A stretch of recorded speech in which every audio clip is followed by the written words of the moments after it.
RJ ऍडी सोबत only on big FM.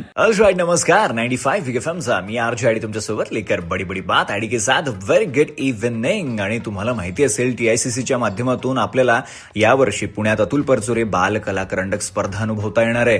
आणि आपले आवडते लाडकी कलाकार अतुल परचुरे सरांना ही मानवंदना आहे. आणि अशातच आज या संबंधी बोलण्याकरिता आपल्यासोबत आहेत अनिताताई. सर्वप्रथम नमस्कार. आणि अनिताताई, आजच्या मुलांकडे प्रचंड आत्मविश्वास आहे, पण त्यांचा निरागसपणा आणि सर्जनशीलता टिकवण्यासाठी अजून काय आवश्यक आहे, असं काय सांगणार याबद्दल? काय वाटतं तुम्हाला? वेगवेगळ्या ठिकाणची मुलं वेगवेगळ्या पद्धतीने वाढतायत सध्या, की मोठ्या शहरांमधली मुलं वेगळ्या, त्यांना एक वेगळं एक्सपोजर आहे आणि लहान गावांमधल्या मुलांना एक वेगळं एक्सपोजर आहे.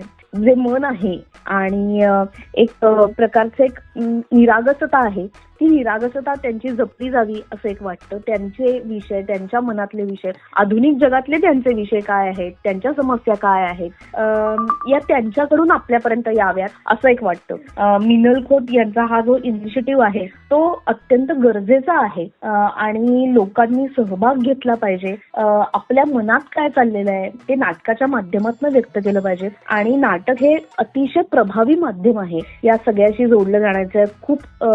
खूप गोष्टी नाटकाच्या निमित्ताने होत असतात. नाटकाच्या निमित्तानं आपण अनेक गोष्टी शिकतो ज्या आपल्यासाठी गरजेच्या आहेत. आणि सगळ्यात महत्वाची गोष्ट म्हणजे मोबाईलनी आपल्याला एकटं करून टाकलेलं आहे.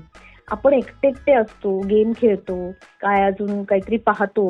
तर नाटक ही एक समूहाची कला आहे. समूहाने एकत्र यावं, एकमेकांचं ऐकावं, एकमेकांना आपलं काय आहे म्हणणं ते शेअर करावं, एकमेकांच्या सोबतीनं हातात हात घालून एक मन करून काम करावं, हे नाटकामध्ये अपेक्षित असतं. आणि जे सध्या खूप कमी प्रमाणात होतंय, त्यामुळे प्रत्येकाने आयुष्यात एकदा तरी नाटक करावं. चांगलं काहीतरी सशक्त असं नाटक यापुढे रंगभूमीला देऊ शकतो अशी आशा वाटते. म्हणून ही बालकरंडक स्पर्धा त्यासाठी एक पेरणी आहे असं आपण म्हणू शकतो. बिग एफएम ऍडी तुमच्या सोबत. धन बदल की तो देखो.